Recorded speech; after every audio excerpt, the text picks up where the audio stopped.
nombre es Armando Sotelo Escobar. Actualmente estoy cursando la carrera de Pedagogía y estoy en el 9º cuatrimestre. El día de hoy voy a dar el tema de los elementos necesarios para una buena praxis docente.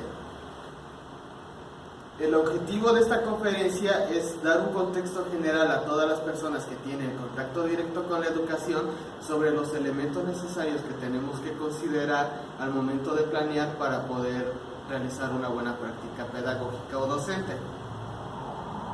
Dentro de los temas que vamos a abordar en esta conferencia, taller o sesión son la selección de objetivos de aprendizaje o competencias a desarrollar, la selección del método didáctico, el proceso educativo, las técnicas que vamos a estar implementando, elaboración de material didáctico y evaluación.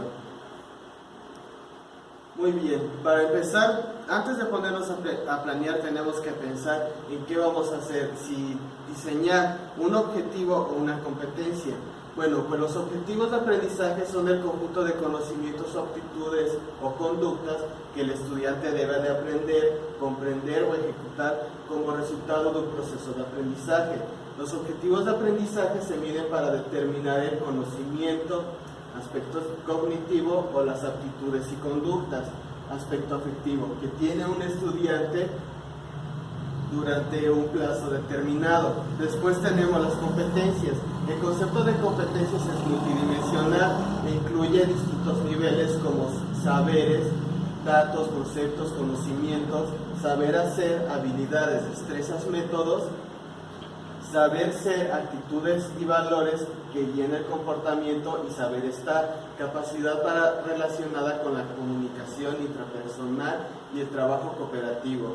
En otras palabras, las competencias es la capacidad de un buen desempeño en contextos complejos y auténticos. Se basa en integración y activación de conocimientos, habilidades, actitudes y valores.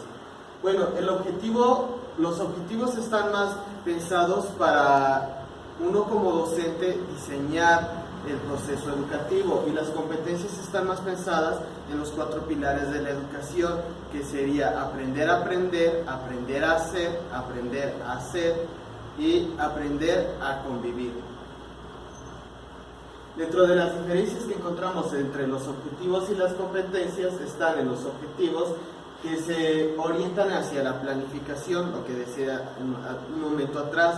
Estos están diseñados para que uno como docente diseñe su planeación. Las competencias van más allá de la planificación. Las competencias buscan que los alumnos apliquen los conocimientos en su contexto social próximo. Después está lo que los objetivos orientan hacia las actividades para el logro de metas. Las competencias se orientan a definir el tipo de estudiante que se desea formar. Los objetivos definen lo que se considera al final del proceso formativo del curso. Las competencias definen el final de la formación académica y social. Los objetivos sirven para seleccionar contenidos y actividades. Las competencias buscan formar ciudadanos críticos y competentes. Los objetivos se estructuran en objetivos de conocimientos procedimentales y actitudinales.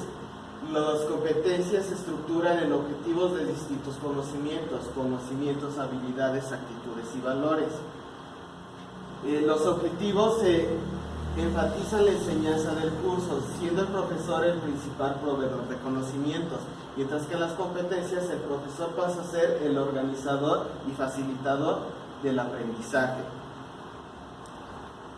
Después, ya que determinamos si vamos a desarrollar una competencia o a desglosar un objetivo, tenemos que seleccionar un método. La palabra método proviene del latín methodus y del griego metaodos, que proviene de 2 palabras griegas, meta, que significa más allá, y odos, que significa camino. Literalmente, método podría traducirse como el camino para ir más allá. De acuerdo a Lorente, el método es el camino que se desea seguir para adquirir con facilidad y seguridad la ciencia o para enseñar a otros. De acuerdo a estos conceptos, el método va a ser el que nos va a estar guiando durante todo el proceso de aprendizaje y es la forma en la que nosotros vamos a interactuar con los alumnos y este nos va a brindar las pautas para saber qué hacer, qué no hacer y cómo hacerlo. Muy bien, el método se clasifican en diversas categorías.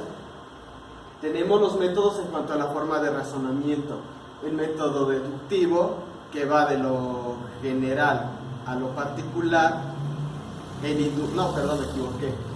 El deductivo, que va de lo particular a lo general. El inductivo, que va de lo general a lo particular. Y el método analítico comparativo. Después tenemos los métodos en cuanto a la coordinación de la materia. Tenemos que es metodológico en cuanto a la información. ¿A qué se refiere con esto?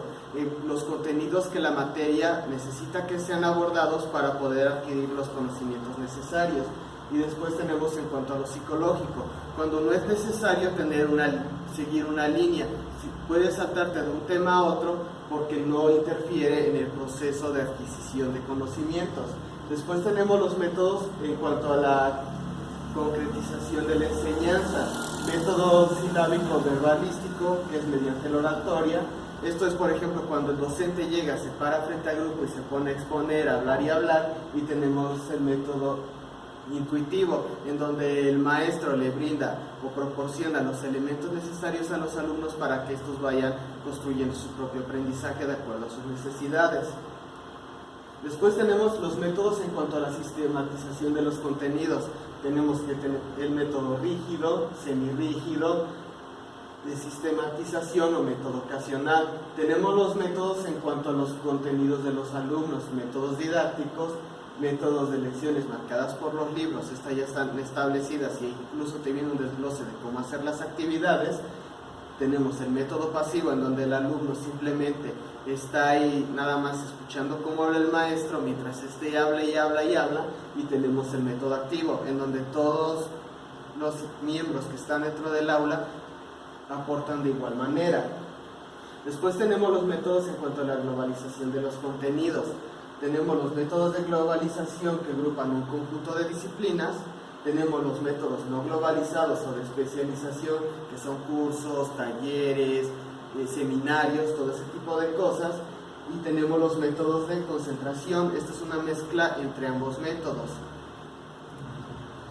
Tenemos los métodos en cuanto a la relación profesor-alumno. Tenemos el método individual, en donde el profesor no interfiere mucho con el alumno, y el método recíproco, en donde se abre un canal de comunicación donde los dos están conversando y de esa forma se construye el aprendizaje.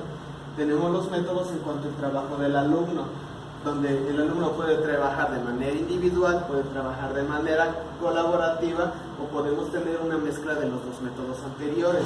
Posteriormente tenemos los métodos en cuanto a la aceptación de lo aprendido, que es el método analítico o el método sintético. En el analítico, el docente le va a pedir al alumno que lo aplique nuevamente a su contexto, que no solamente se quede con teorías, sino que de esas teorías las refuerce con propias experiencias o aplicándolas a su entorno. Y el método sintético, en donde el alumno simplemente va a absorber la información y no se le va a pedir nada más.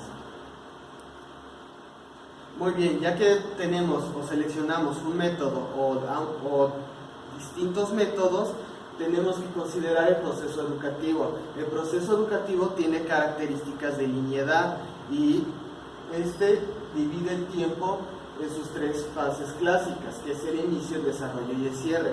En el inicio, ¿qué se va a hacer? En el inicio vamos a evaluar los conocimientos previos que tiene el alumno, las experiencias, lo que quiere aprender o sus orientaciones de aprendizaje. En el desarrollo corresponde en el momento en el que se construye el conocimiento, por lo cual se debe ligar esta fase con la anterior. ¿Por qué se debe de ligar esta fase con la anterior?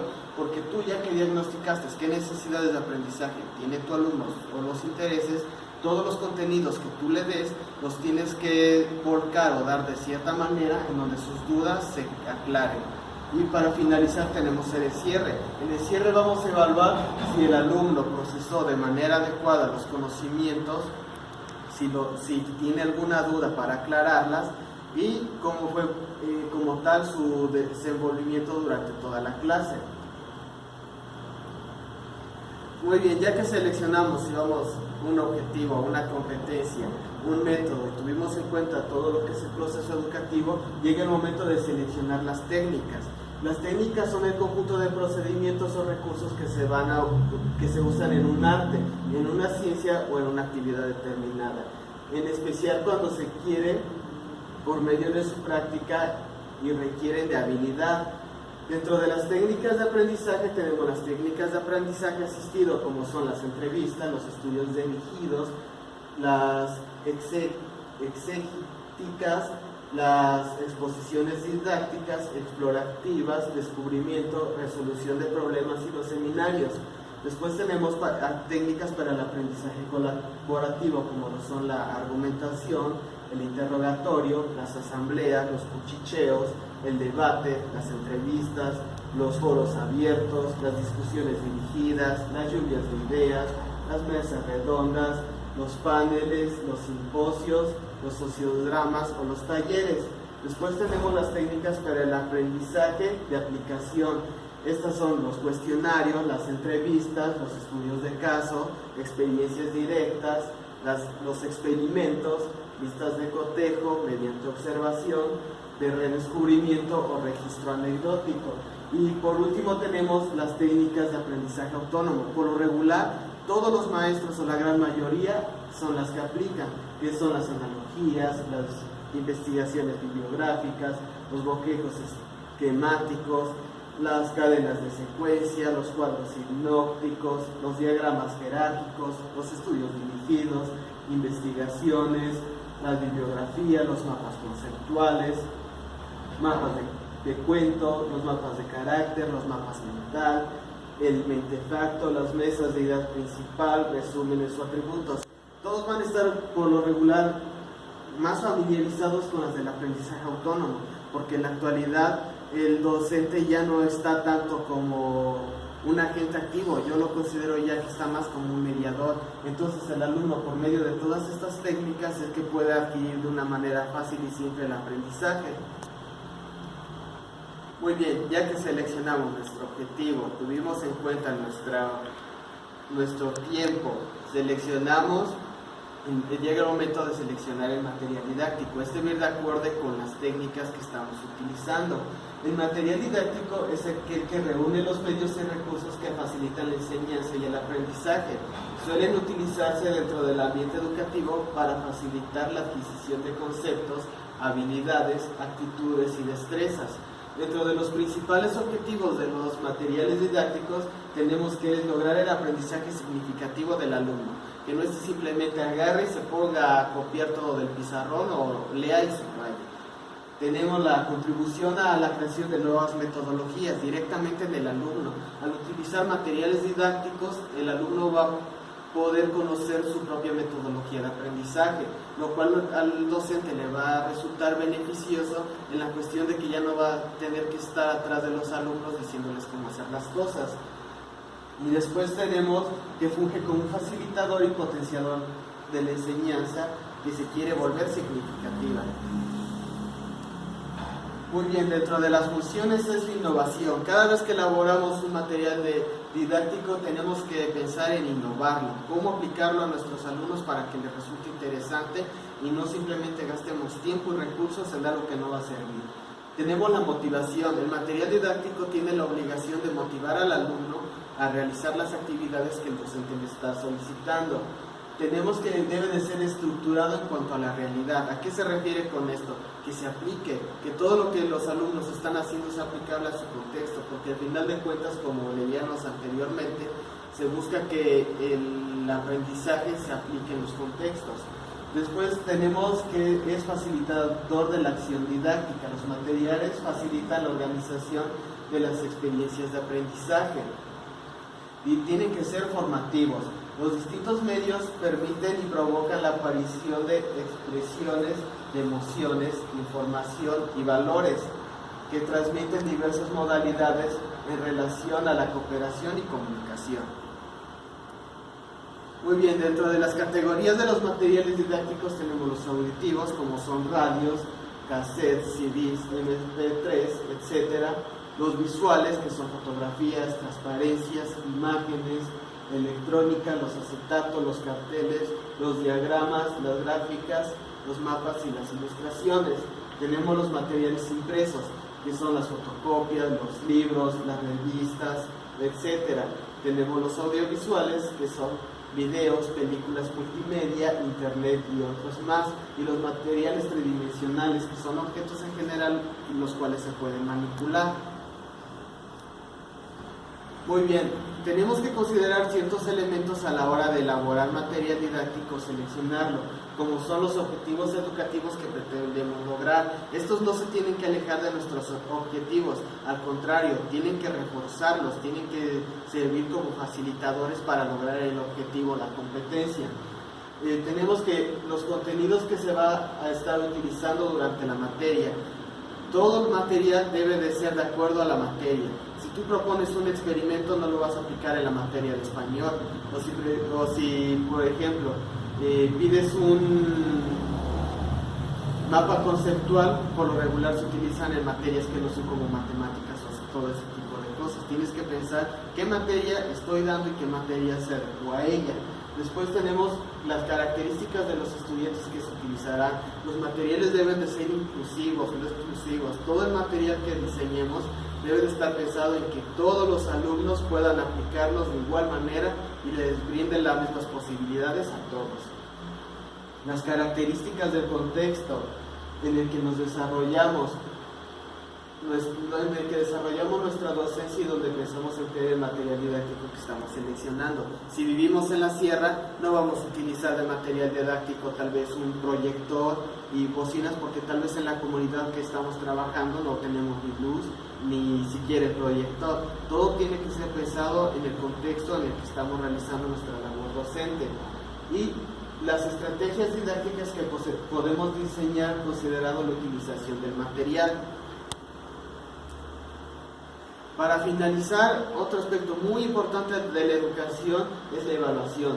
En el ámbito de la pedagogía, la evaluación es un proceso sistemático de registro y valoración de los resultados obtenidos después de un proceso de aprendizaje de los educandos. Como tal, la evaluación se realizará tomando en consideración los objetivos educativos planteados durante el programa escolar. Las evaluaciones, por otro lado, pueden utilizarse de distintas maneras, mediante pruebas, ya sean escritas o orales, trabajos o monografías, así también como considerando la participación de los alumnos, entre otras. Por ejemplo, si tú le pides a un alumno que después de que tú le expusiste un tema y ya hiciste todo el proceso anterior y el alumno no te responde nada, es que sigue teniendo dudas. Es un sistema muy simple de evaluar. Muy bien, para finalizar, todo lo que vimos anteriormente se va a proyectar en la planeación. En la planeación vamos a proyectar todo lo que son los objetivos, las competencias, la metodología, las técnicas, los materiales que vamos a implementar y la evaluación. Recordemos que la planeación como herramienta pedagógica se tiene que adecuar a las necesidades del docente. Este es un formato muy básico en el cual se proyecta todos los elementos anteriores, pero como tal no quiere decir que ser correcto sea incorrecto. Recordemos, en este momento este se aplicó a mis necesidades. Por ejemplo, aquí proyecté, tenemos los datos generales de la institución en la parte superior. Siempre tienen que ir, por ley deben de ir. Después tenemos la materia, ¿qué materia estamos dando? El grado semestre, ¿para quiénes lo estamos dando? Los alumnos. Muchas de las planeaciones no tienen en consideración el número de alumnos, pero a mí me resulta útil agregarlo porque en algún momento en el que yo no pueda impartir una clase, el maestro que vaya a dar mi materia simplemente ve para cuántos alumnos es y va a preparar el material. La fecha del periodo, tenemos el objetivo general de la asignatura, del bloque o del tema que estamos dando, el objetivo específico, lo que vamos a estar abordando directamente en esa sesión, lo que queremos lograr a los alumnos en esa clase, no más. Tenemos la competencia a desarrollar, esta puede ser también durante toda la clase, durante todo el tema o durante toda la materia. Recordemos que la competencia a desarrollar es lo que pretendemos que el alumno termine haciendo. ¿Qué es lo que yo espero que el alumno haga después de exponerlo a este proceso de enseñanza? Después tenemos el tiempo, como vimos anteriormente, el inicio, en el cual vamos a evaluar los conocimientos previos del alumno, el desarrollo, en donde se va a abordar el tema, y el cierre. Después aquí tenemos una barra de metodología. A mí me gusta utilizar esta barra de metodología porque, como les dije anteriormente, Durante una sesión únicamente podemos utilizar un método, podemos utilizar diversidad de métodos, ya que, como vimos, hay para la forma en la que los alumnos van a abordar los contenidos, lo que pide la materia, los temas, etcétera. Tenemos el material, que es lo que voy a estar ocupando durante este tiempo del proceso educativo y la evaluación. Aquí podemos agregar observaciones, podemos nosotros específicamente diseñar cosas que quiero ver si mis alumnos están logrando o no logrando. ¿Por qué es importante la evaluación? Después, cuando llegues a tu casa y revises todo lo que estuviste haciendo, mediante la evaluación vas a ver, fulanito de tal hizo esto, o todo el grupo logró esto, pero les hace reforzar esto. Por eso es muy importante la evaluación. Creo que por mi parte eso es todo. Me despido, espero que les haya interesado mi plática, mi conferencia, mi exposición, y muchas gracias por su atención.